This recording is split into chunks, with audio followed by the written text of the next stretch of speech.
जय हिंद दोस्तों, कैसे हो सभी लोग। उम्मीद करता हूँ सभी मस्त होंगे, अपने फ्यूचर कार में व्यस्त होंगे। स्वागत है आप सभी का सीधा जुलाई 2025 के एग्जाम में। और आज हम करने वाले हैं एसएसटी सामाजिक विज्ञान के मोस्ट और इम्पोर्टेंट क्वेश्चन, जो कि एसएसटी पेपर 2 है। एनसीईआरटी पैटर्न पर आधारित प्रश्न है, जो कि मोस्ट इम्पोर्टेंट क्वेश्चन है। चैनल पर जो भी नए हैं, चैनल को सब्सक्राइब कर लीजिए। चलिए चलते हैं क्वेश्चन की तरफ। और आज का पहला क्वेश्चन है, निम्नलिखित में से किसके उत्पादों को काला सोना कहा जाता है? कोयला, सोना, पेट्रोलियम या तांबा? कौन सा ऑप्शन करेक्ट होगा?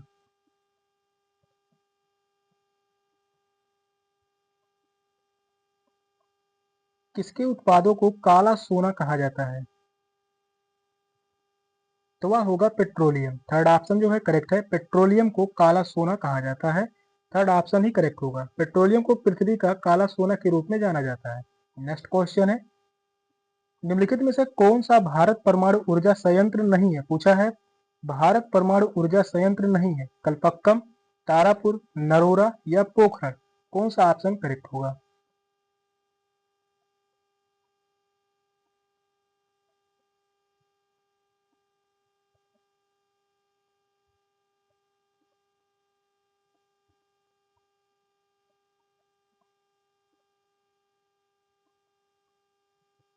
कौन सा भारत का परमाणु ऊर्जा संयंत्र नहीं है? तो वह होगा पोखरण। फोर्थ ऑप्शन जो है करेक्ट है, पोखरण। पोखरण जो है राजस्थान के जैसलमेर में स्थित है। कहाँ पर यह है? राजस्थान के जैसलमेर में। राजस्थान के जैसलमेर में स्थित है। जैसलमेर में यह स्थित है। और यह परमाणु ऊर्जा संयंत्र नहीं है, बल्कि यह पहला भूमिगत परमाणु हथियार विस्फोटक परीक्षण स्थल है। क्या है? परीक्षण स्थल है। परमाणु परीक्षण स्थल है। कलपक्कम की बात करते हैं तो कलपक्कम जो है तमिलनाडु में स्थित है। कहाँ पर स्थित है? तमिलनाडु में स्थित। तमिलनाडु में स्थित है। तारापुर, तारापुर जो स्थित है महाराष्ट्र में। कहाँ पर स्थित है? महाराष्ट्र में स्थित है। और वहीं नरोरा की बात करते हैं, नरोरा जो है यह उत्तर प्रदेश में स्थित है, यानी यूपी में यह जो है नरोरा स्थित है, परमाणु ऊर्जा संयंत्र है। ये तीनों जो है परमाणु ऊर्जा संयंत्र है, कलपक्कम, तारापुर और नरोरा। पोखरण जो है यह परमाणु ऊर्जा संयंत्र नहीं है, बल्कि यह परीक्षण स्थल है, परमाणु परीक्षण स्थल है। और कहाँ पर स्थित है? राजस्थान के जैसलमेर में। फोर्थ ऑप्शन जो है करेक्ट होगा। नेक्स्ट क्वेश्चन है, निम्नलिखित देशों में से किसमें स्थानांतरित कृषि को मिलिप्पा के नाम से जाना जाता है? Bharat, Malaysia, Mexico, Brazil? कौन सा ऑप्शन करेक्ट होगा?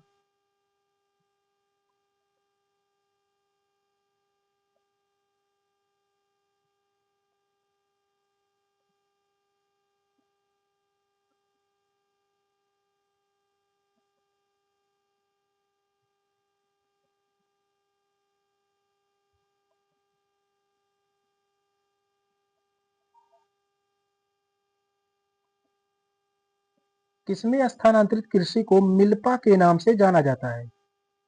तो वह है मैक्सिको। थर्ड ऑप्शन जो है करेक्ट होगा, मैक्सिको। मैक्सिको में स्थानांतरित कृषि को मिल्पा के नाम से जाना जाता है। और इस प्रकार की कृषि में एक छोटे से क्षेत्र को कुछ समय के लिए कृषि नहीं की जा सकती। तो थर्ड ऑप्शन जो है करेक्ट होगा, मैक्सिको। नेक्स्ट क्वेश्चन है, निम्नलिखित उद्योगों में से कौन सा सार्वजनिक क्षेत्र के अंतर्गत आता है?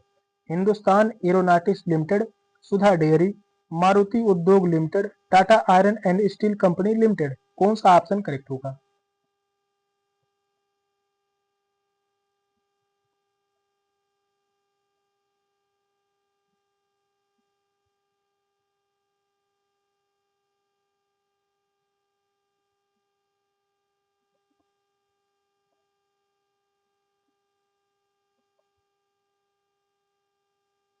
फर्स्ट ऑप्शन जो है करेक्ट है, हिंदुस्तान एरोनॉटिक्स लिमिटेड। या जो है सार्वजनिक क्षेत्र के अंतर्गत आता है। फर्स्ट ऑप्शन ही करेक्ट होगा। हिंदुस्तान एरोनॉटिक्स लिमिटेड सार्वजनिक क्षेत्र के अंतर्गत आता है और यह भारत सरकार के स्वामित्व में है। फर्स्ट ऑप्शन जो है करेक्ट होगा। नेक्स्ट क्वेश्चन है, ग्राम सभा के बारे में निम्नलिखित कथनों में से कौन सा कथन सही है? यह जिले में सभी गांवों के सरपंचों की बैठक का स्थल है। ग्राम सभा का सचिव ग्राम सभा और ग्राम पंचायत की बैठक बुलाने तथा कार्यवाही का आरेख रखने के लिए उत्तरदायी होता है। थर्ड ऑप्शन है सभी ग्राम पंचायतों की विकास संबंधी योजनाओं का ग्राम सभा में पुनरीक्षण किया जा सकता है। फोर्थ ऑप्शन है ग्राम सभा ग्राम पंचायतों को धनराशि के वितरण को नियमित करती है। कौन सा ऑप्शन करेक्ट होगा?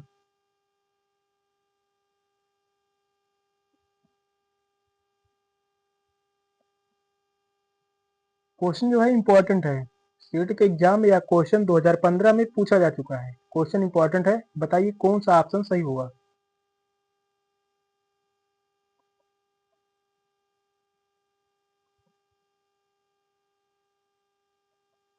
क्वेश्चन जो कह रहा है ग्राम सभा के बारे में निम्नलिखित कथनों में कौन सा कथन सही होगा? सेकंड ऑप्शन जो है सही होगा, ग्राम सभा का सचिव ग्राम सभा और ग्राम पंचायत की बैठक बुलाने तथा कार्यवाही का आरेख रखने के लिए उत्तरदायी होता है। सेकंड ऑप्शन जो है करेक्ट है। ग्राम सभा के सचिव ग्राम सभा और ग्राम पंचायत की बैठक बुलाता है और कार्यवाही का एक रिकॉर्ड रखता है।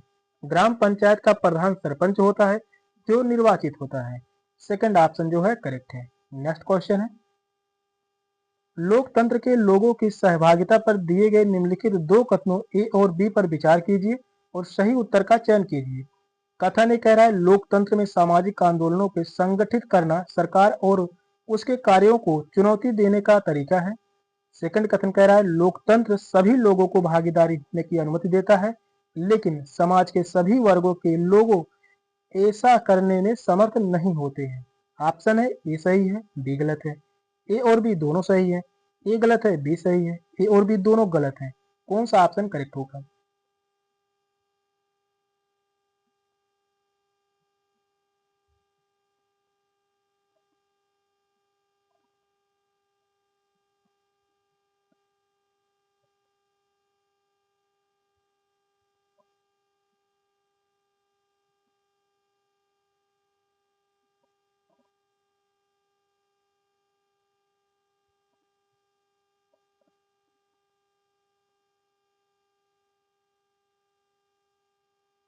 लोकतंत्र में लोगों की सहभागिता पर दिए गए दो कथन दिए गए हैं ए और बी, उन पर विचार कीजिए और सही उत्तर का चयन कीजिए। पहला कथन जो कह रहा है लोकतंत्र में सामाजिक आंदोलनों को संगठित करना सरकार और उसके कार्यों को चुनौती देने का तरीका है। फर्स्ट कथन जो है सही कह रहा है। सेकंड कथन कह रहा है लोकतंत्र सभी लोगों की भागीदारी होने की अनुमति देता है, लेकिन समाज के सभी वर्गों के लोग ऐसा करने में समर्थ नहीं होते हैं। यह बात भी सही होगा। सेकंड कथन भी सही है, दोनों कथन सही हैं।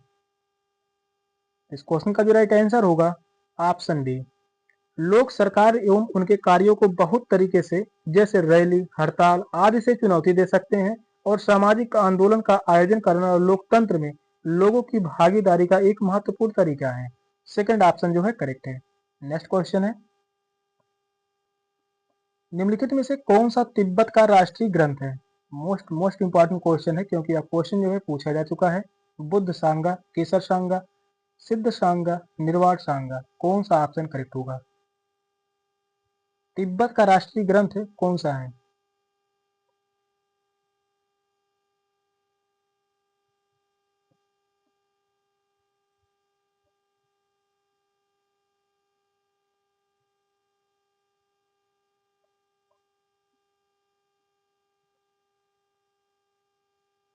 तिब्बत का राष्ट्रीय ग्रंथ है तो यह है केसर सांगा। सेकंड ऑप्शन जो है करेक्ट है, केसर सांगा। केसर सांगा तिब्बत का राष्ट्रीय महाकाव्य है। क्या है? यह एक महाकाव्य है। महाकाव्य है। यह संस्कृत नायक केसर के वीर कर्म को वर्णित करता है। किसके कर्मों को? केसर वीर के कर्मों को, केसर के वीर कर्म को वर्णित करता है। सेकंड ऑप्शन जो है करेक्ट है, केसर सांगा। नेक्स्ट क्वेश्चन है,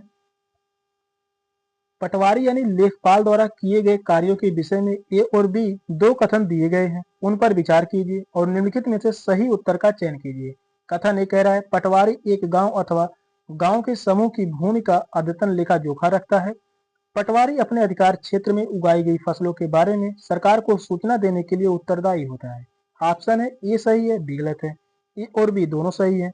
ए गलत है, बी सही है। ए और बी दोनों गलत है। कौन सा ऑप्शन करेक्ट होगा?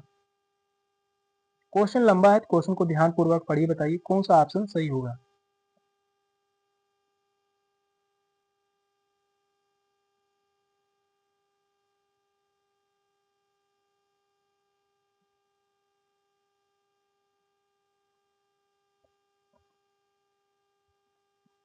पटवारी के संबंध में दो कथन दिए गए हैं, इन दोनों कथनों में कौन से कथन सही हैं वही बताना है। पहला कथन कह रहा है पटवारी एक गांव अथवा गांव के समूह की भूमि का अद्यतन लेखा जोखा रखता है, यह बात सही है। सेकंड कथन है पटवारी अपने अधिकार क्षेत्र में उगाई गई फसलों के बारे में सरकार को सूचना देने के लिए उत्तरदायी होता है, तो यह भी सही होगा। सेकंड कथन भी सही है, दोनों कथन सही है। सेकंड ऑप्शन जो है करेक्ट होगा, ए और बी दोनों सही है। सेकंड ऑप्शन जो है करेक्ट होगा। पटवारी सरकारी अधिकारी होता है। पटवारी क्या होता है? सरकारी अधिकारी होता है जो गांव को प्रभारी होता है, गांव का प्रभारी होता है।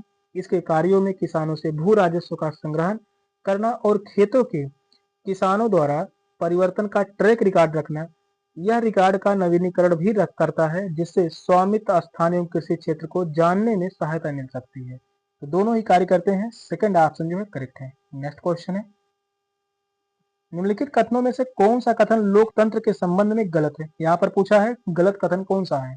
पहला कथन कह रहा है लोकतंत्र में देश के नागरिकों को अपनी पसंद का नेता चुनने में छूट होती है। लोकतंत्र में नागरिकों को कुछ स्वतंत्रताएं प्राप्त होती हैं। लोकतंत्र में एक शासक के पास देश पर शासन करने की संपूर्ण ताकत होती है और लोकतंत्र पे लोग लिए गए निर्णय पर सवाल उठा सकते हैं। कौन सा ऑप्शन करेक्ट होगा? यहाँ पर जो पूछा है लोकतंत्र के संबंध में कौन सा कथन गलत है?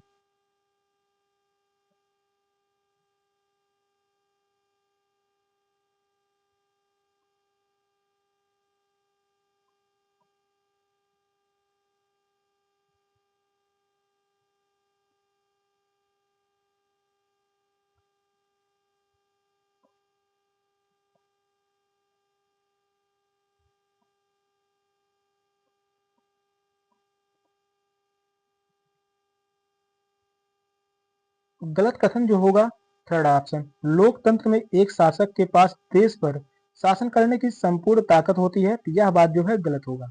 यह बात जो है गलत है। लोकतंत्र में देश के नागरिकों को अपनी पसंद का नेता चुनने में छूट होता है, यह बात जो है सही है। लोकतंत्र में नागरिकों को कुछ स्वतंत्रताएं प्राप्त होती हैं, यह भी सही होगा। लोकतंत्र पर लोग लिए गए निर्णय पर सवाल उठा सकते हैं, यह बात जो है सही है। थर्ड ऑप्शन जो है गलत है, उसी कारण जो है यह ऑप्शन राइट है। लोकतंत्र में किसी शासक को देश पर राज करने का अधिकार नहीं होता। लोकतंत्र एक राजनीतिक पद्धति है जिसमें या तो लोगों द्वारा शासन किया जाता है या लोगों द्वारा सीधे निर्वाचित प्रतिनिधियों द्वारा। थर्ड ऑप्शन जो है करेक्ट है। नेक्स्ट क्वेश्चन है अभियानों के फलस्वरूप महिलाओं के संरक्षण के लिए नए कानून बने। निम्नलिखित प्रताड़नाओं में से किस एक के कारण महिलाओं को संरक्षित करने के लिए 2006 में एक कानून बना? घरेलू हिंसा, यौन प्रताड़ना, बच्चों के साथ दुर्व्यवहार, असमान वेतन। कौन सा ऑप्शन करेक्ट होगा?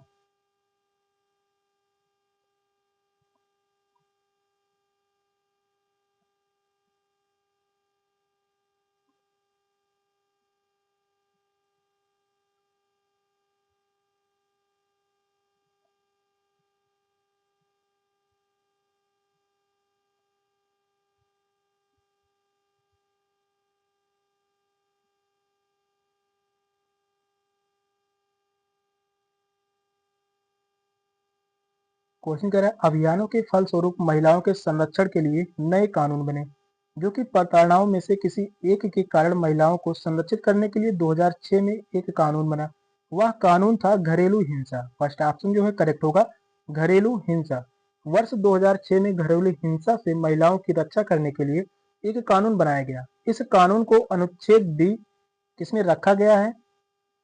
अनुच्छेद 304 बी में। और अनुच्छेद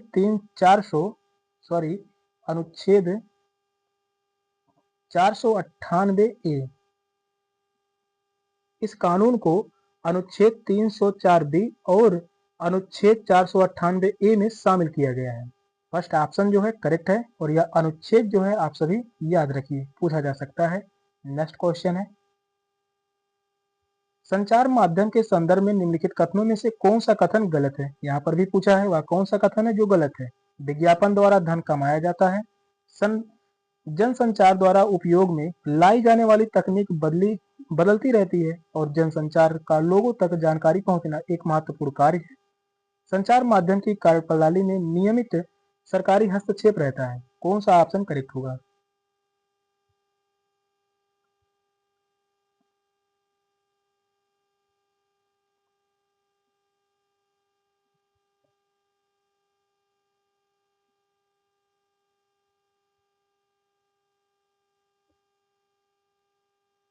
संचार माध्यम के संदर्भ में वह कौन सा कथन है जो गलत है?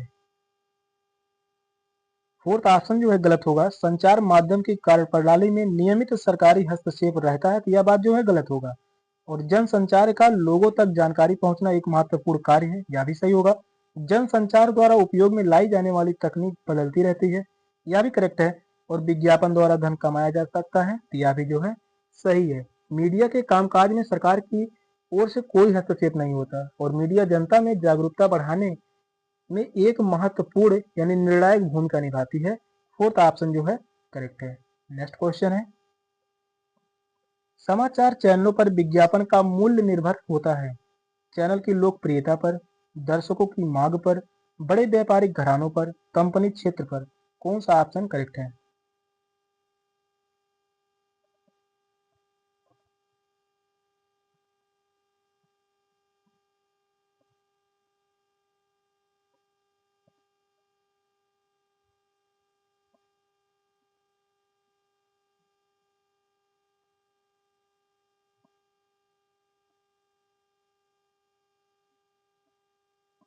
समाचार चैनलों पर विज्ञापन का मूल्य निर्भर होता है, किस पर निर्भर होता है? चैनल की लोकप्रियता पर।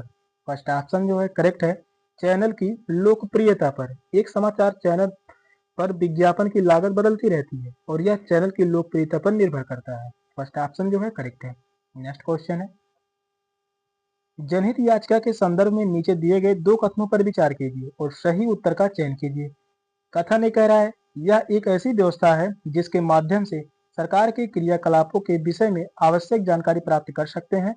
सेकंड कथन कह रहा है, यह एक ऐसी व्यवस्था है जिसके माध्यम से किसी व्यक्ति या संस्था को जिनके अधिकारों का उल्लंघन हुआ है उन्हें न्याय पाने के लिए उच्च न्यायालय या सर्वोच्च न्यायालय में याचिका दायर करने का अधिकार दिया गया है। ऑप्शन है ए सही है, बी गलत है। ए बी दोनों सही है, ए गलत है, बी सही है। ए बी दोनों गलत है। कौन सा ऑप्शन करेक्ट होगा? यह भी क्वेश्चन जो है लंबा है, ध्यान पूर्वक पढ़े, बताइए कौन सा ऑप्शन करेक्ट होगा। क्वेश्चन जो है इंपॉर्टेंट है।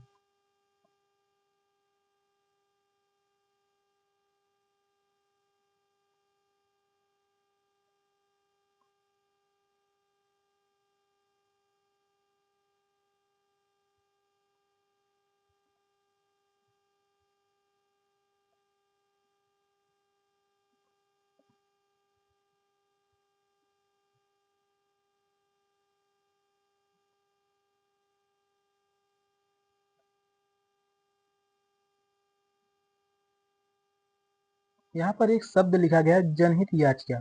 जनहित याचिका का अर्थ जो होता है जनता के हितों की रक्षा करना। जनता के हितों की रक्षा करना, हितों की रक्षा करना। जनहित याचिका का अर्थ होता है जनता के हितों की रक्षा करना। यहाँ पर जो क्वेश्चन पूछा जा रहा है, जनहित याचिका के संदर्भ में दो कथन दिए गए हैं, दोनों कथनों में कौन से कथन सही है?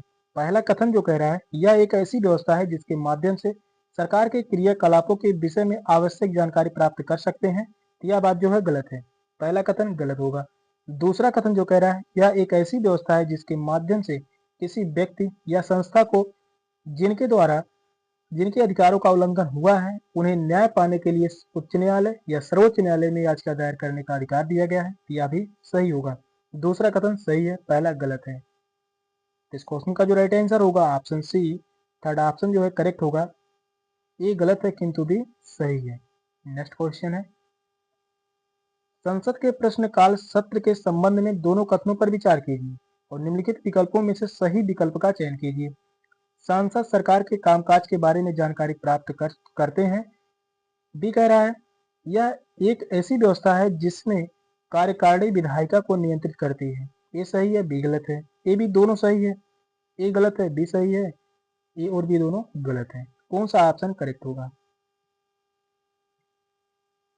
यह भी क्वेश्चन जो है 2015 में यह क्वेश्चन जो पूछा जा चुका है, बताइए कौन सा ऑप्शन करेक्ट होगा?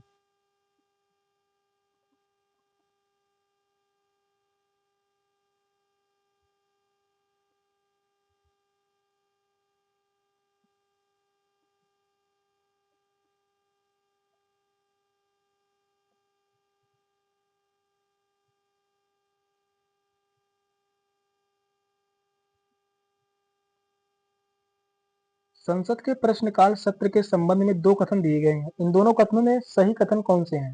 पहला कथन जो कह रहा है सांसद सरकार के कामकाज के बारे में जानकारी प्राप्त करते हैं, तो यह बात जो है सही होगा, पहला कथन सही है। दूसरा कथन कह रहा है यह एक ऐसी व्यवस्था है जिसमें कार्यकारिणी विधायिका को नियंत्रित करती है, तो यह बात जो है गलत है, दूसरा कथन गलत होगा। ए सही है किंतु बी गलत है, फर्स्ट ऑप्शन ही करेक्ट होगा। ए सही है, बी गलत है। प्रश्नकाल सत्र में जनप्रतिनिधियों के माध्यम से लोगों की राय और सरकार की कमियों पर प्रकाश डाला जा सकता है, फर्स्ट ऑप्शन ही करेक्ट होगा। नेक्स्ट क्वेश्चन है, न्यायिक समीक्षा पर दिए गए निम्नलिखित दोनों कथनों पर विचार कीजिए और सही उत्तर का चयन कीजिए। संसद द्वारा पारित किया गया कोई कानून संविधान के आधारभूत ढांचे का उल्लंघन करता है तो न्यायपालिका ऐसे कानून को रद्द कर सकती है। दूसरा कथन कह रहा है कोई विधेयक न्यायपालिका के द्वारा पास किए बिना कानून नहीं बन सकता। ऑप्शन वही है, ए सही है, बी गलत है। ए बी दोनों सही है, ए गलत है, बी सही है, दोनों गलत है। कौन सा ऑप्शन करेक्ट होगा?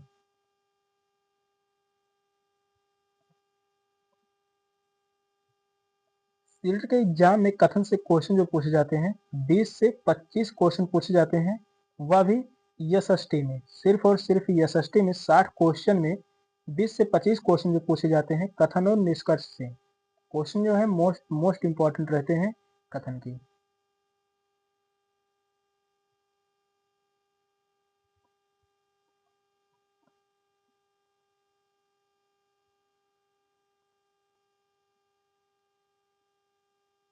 न्यायिक समीक्षा पर दिए गए दोनों कथनों पर विचार कीजिए। पहला कथन जो कह रहा है संसद द्वारा पारित किया गया कोई कानून संविधान के आधारभूत ढांचे का उल्लंघन करता है तो न्यायपालिका इसे कानून को रद्द कर सकती है, तो यह बात जो है सही होगा, पहला कथन सही होगा।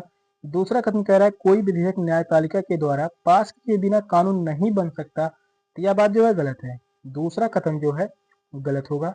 ए सही है, बी गलत है, फर्स्ट ऑप्शन ही करेक्ट है, फर्स्ट ऑप्शन ही करेक्ट है। न्यायपालिका कानून को अनुरक्षण करने और मौलिक अधिकारों को लागू करने में एक केंद्रीय भूमिका निभाती है और यह भी सुनिश्चित करती है कि विधायिका और कार्यपालिका द्वारा शक्ति का दुरुपयोग न किया जाए। सेशन का लास्ट क्वेश्चन था, क्वेश्चन कैसे लगे कमेंट में जरूर बताइएगा। चैनल पर नए हैं चैनल को सब्सक्राइब कर लीजिए। मिलते हैं अगली क्लास में, तब तक के लिए बाय बाय, टेक केयर, जय हिंद।